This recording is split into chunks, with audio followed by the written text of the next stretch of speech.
Hello everyone, in today's tutorial I'm gonna show you how to change the upscaler type in Dying Light the Beast, so stay with me and enjoy watching!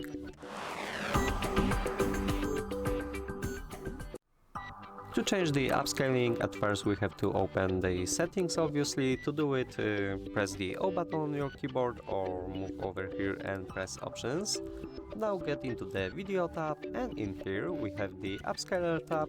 Remember that you have to turn off the dynamic resolution scaling to change the upscaler type. Now you can use this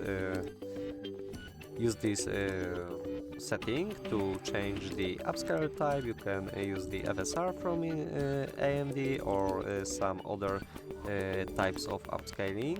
Of course, you can use whatever you want, and in here you can change, if you're using the AMD FSR, then you will be able to change the upscaler version. I recommend you to use the newest version for upscaling type such as FSR. And that would be all for this video. Hope you liked it. Leave a comment and also subscribe to our YouTube channels. Goodbye!